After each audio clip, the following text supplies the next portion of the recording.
Good morning class. आज हम class 10th की एनसीईआरटी मैथ कवर करेंगे। इसमें आज डिस्कस करेंगे चैप्टर 1 में हमें देखना है वास्तविक संख्या। तो आइए सबसे पहले जानेंगे कि वास्तविक संख्या क्या है। संख्याओं का समूह को वास्तविक संख्या कहते हैं। चाहे संख्याओं के समूह को वास्तविक संख्या कहते हैं, चाहे वह संख्या क्या हो, परिमेय संख्या हो, चाहे वह संख्या परिमेय हो, अपरिमेय हो, या ऋणात्मक पूर्णांक हो या धनात्मक पूर्णांक हो। किसी प्रकार की भी संख्याओं के समूह को क्या कहा जाता है? वास्तविक संख्या कहा जाता है। जैसे में 3/2, 5/2 और 3.33 इंफिनिट तक क्या है ये सभी वास्तविक संख्या है। जैसे यहाँ देखिए वास्तविक संख्या रेखा में 0 से इधर सब धनात्मक पूर्णांक है, या मतलब सभी धनात्मक वास्तविक संख्या है, और 0 से इधर सभी ऋणात्मक वास्तविक संख्या है। तो देखेंगे कि वास्तविक संख्या कितने प्रकार की होती है? 2 प्रकार की होती है। कौन कौन सी? धनात्मक वास्तविक संख्या, ऋणात्मक वास्तविक संख्या। तो आइए जानते हैं कि धनात्मक और ऋणात्मक वास्तविक संख्या क्या होती है।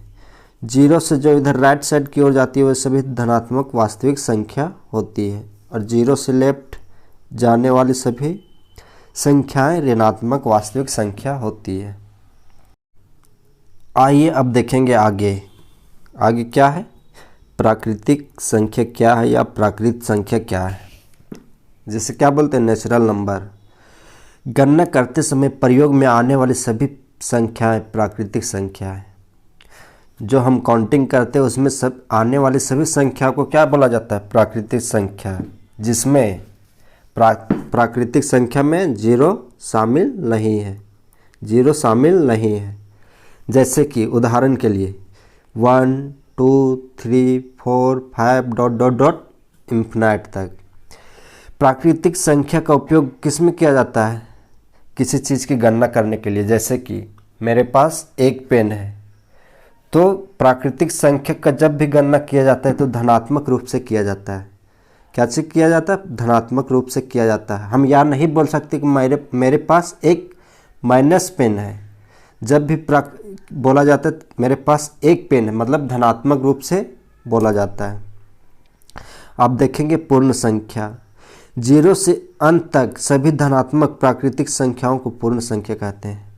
जैसे 0 से अंत तक, मतलब 0 से इंफिनिट तक सभी प्राकृतिक धनात्मक संख्याओं को क्या बोला जाता है? पूर्ण संख्या बोला जाता है। यह मिसप्रिंट हो गया है, होल नंबर। उदाहरण के लिए 0 1 2 3 4 ... इंफिनिट तक। तो इसमें हम यह बोल सकते हैं कि सभी प्राकृतिक संख्या पूर्ण संख्या होती है। क्या? सभी प्राकृतिक संख्या पूर्ण संख्या होती है। या बोल सकते हैं 0, अगर प्राकृतिक संख्या में हम 0 ऐड कर दे तो वह पूर्ण संख्या बन जाती है। जैसे कि देखिए यहाँ पे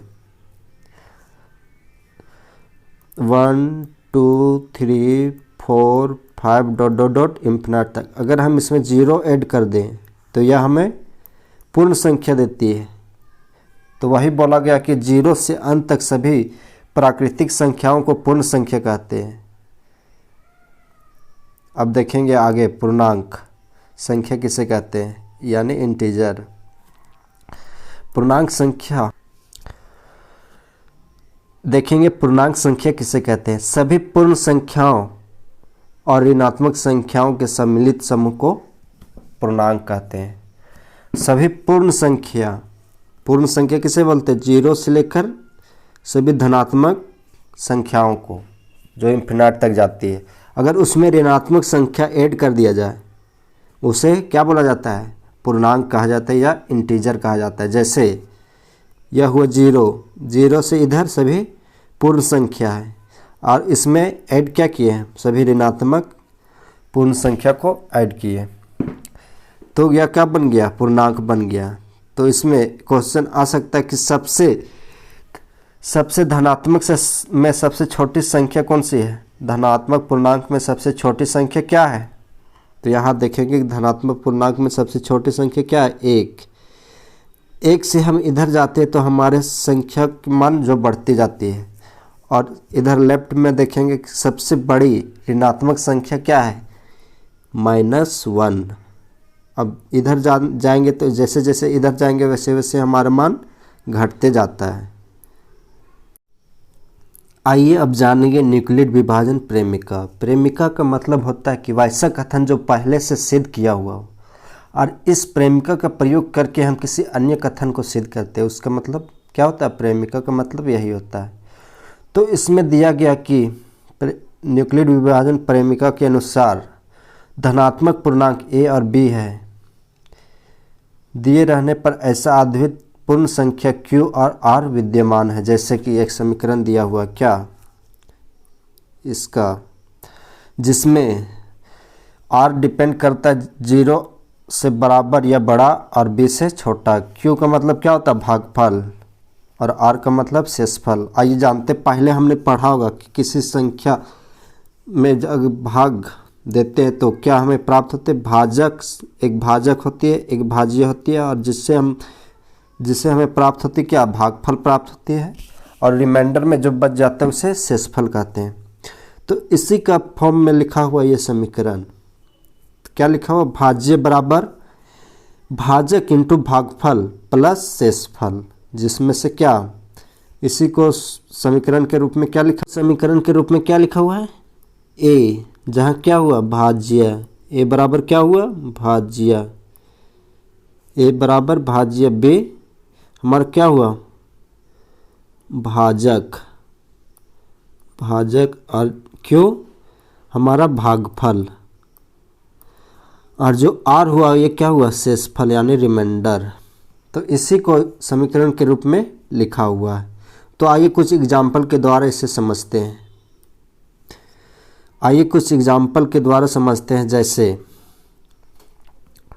जैसे मान ले कि 21 को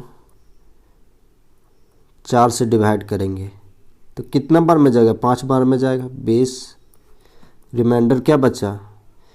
तो इसी को इस रूप में लिखा हुआ, जैसे इस रूप में क्या लिखा हुआ है कि जो हमारा 21 है उसको क्या लिखा हुआ? 4 गुना 5 प्लस 1, यानी कि 21 जो हमारा हो गया ए हो गया, 4 क्या हो गया हमारा? बी, 5 क्यू, और ये 1 हमारा आर हो गया। इस फॉर्म में यह लिखा हुआ है। तो इसका उपयोग हम देखेंगे किस रूप में किया जाता है। कुछ और एग्जाम्पल ले लेते हैं, जैसे कि 5 डिवाइड 20, 4 बार में जाएगा, 4 पचे 20, रिमाइंडर 0। तो इसको किस रूप में लिख सकते हैं? 20 इक्वल टू 5 गुना 4, रिमाइंडर क्या बचा? 0। तो इसमें ए क्या हुआ? ए हुआ, 20 हमारा, बी 5 और क्यू 4, और रिमाइंडर क्या बचा? 0 बचा। तो अब आप लोग को, आशा करते कि आप लोग को अच्छी तरह से समझ आ गई होगी। अब देखेंगे आगे। आइए अब आगे जानते हैं यूक्लिड विभाजन एल्गोरिथम। यूक्लिड विभाजन एल्गोरिथम का प्रयोग करके क्या करते हैं? किसी दो संख्याओं का HCF निकालते हैं। जैसे कि मान ले HCF का मतलब क्या होता है? महत्तम समापवर्तक, यानी कि हाईएस्ट कॉमन फैक्टर। मान ला कि दो संख्या क्या है? 12 और 18। 12 और 18 का HCF निकालेंगे तो 12 का गुणनखंड क्या होता है? 2 दूनी 4, 4 तिया 12, और 18 का गुणनखंड 3 तिया 9, 9 दूनी 18। अब देखेंगे कि दोनों में कॉमन क्या क्या है। यहाँ भी 3 है, यहाँ भी 3 है, यहाँ भी 2 है, यहाँ भी 2 है। तो देखेंगे कि दोनों में कॉमन क्या है? 3 और 2। तो देखेंगे 3 और 2 मतलब 6 है। मतलब 12 और 18 का HCF क्या आ गया? 12 और 18 का HCF 6। मतलब 12 और 18 में हाईएस्ट कॉमन फैक्टर क्या है? 6। अब यूक्लिड विभाजन एल्गोरिथम का प्रयोग करके देखेंगे कि एचसीएफ कैसे निकालते हैं। इसका प्रयोग जैसे कि किसी मतलब ये छोटी छोटी संख्या होगी, इसका प्रयोग करके गुणनखंड विधि से हम आसान तरीका से निकाल सकते हैं। लेकिन जब संख्या बड़ी बड़ी आ जाए तो गुणनखंड करने में जैसे बहुत टाइम लग जाता है, तो उसको हम यूक्लिड विभाजन एल्गोरिथम के थ्रू से आसानी से कर सकते हैं। आइए देखते हैं कैसे करते हैं एग्जाम्पल के तौर पर। आइए देखते हैं यूक्लिड विभाजन एल्गोरिथम का प्रयोग करके कैसे एचसीएफ निकालते हैं। तो इस दोनों में देखेंगे बड़ा कौन है और छोटा कौन है। बड़ा 18 बड़ा है 12 से, तो 12 को 18 से डिवाइड करेंगे, कितना बार में जाएगा, एक बार में जाएगा। 12 का 12 रिमाइंडर 6। अब इस 6 जो रिमाइंडर बचा वह क्या हो जाएगा, वह भाजक हो जाएगा। ये जो 12 है यहाँ पे जो भाजक पहले से था वो क्या बन जाएगा, भाज्य बन जाएगा। तो अब कितना बार में जाएगा, 2 बार में। 6 दूनी 12, रिमाइंडर क्या बचा, 2, रिमाइंडर 0। तो इस जो भाज्य है, जो भाजक है, वह हमारा क्या हो गया, एचसीएफ कहलाता है। जो हमारा भाजक है, जो रिमाइंडर आने पर 0 बच गया, उसका जो भाजक है वो क्या कहलाता है, एचसीएफ कहलाता है। इसी को देखेंगे किस फॉर्म में लिखा रहता है, इसी को देखेंगे किस फॉर्म में लिखा रहता है। तो हमारा ए यहाँ पे क्या हो गया, ए हो गया 18। तो 12 गुना 1, रिमाइंडर क्या बचा, 6। अब फिर जो हमारे लिए ए क्या बन गया, 12। 12 को क्या लिख सकते हैं, भाज्य क्या है, 6।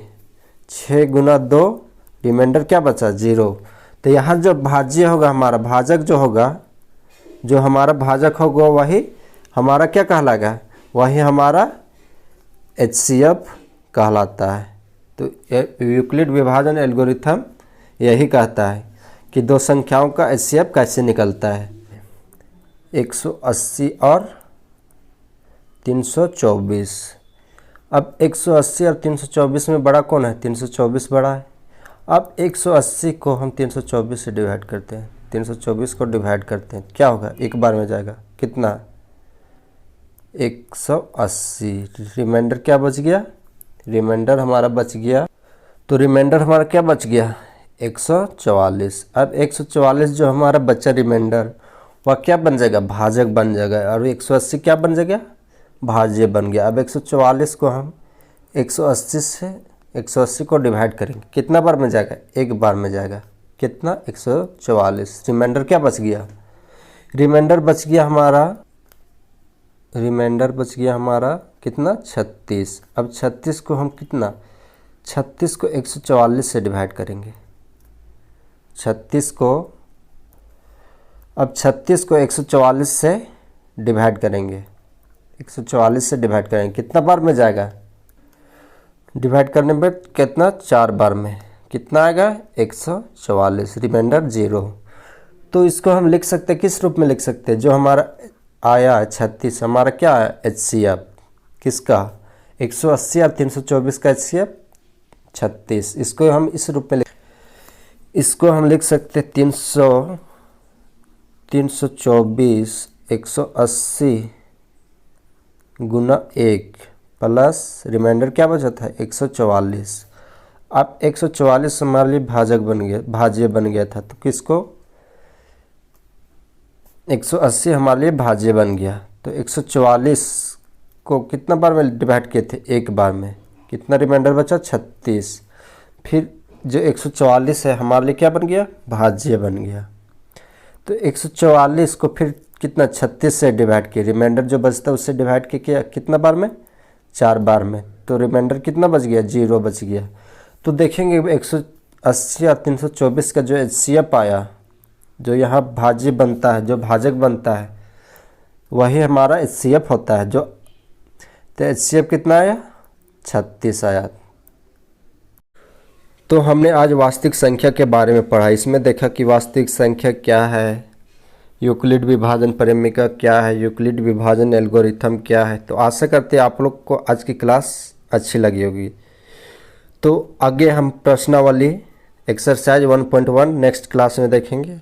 तो जो लोग हमारे चैनल में नए हैं चैनल को सब्सक्राइब करें, वीडियो को लाइक करें और कमेंट बॉक्स में कमेंट करके बताएं आप लोग आज की क्लास कैसी लगी। Thank you for watching.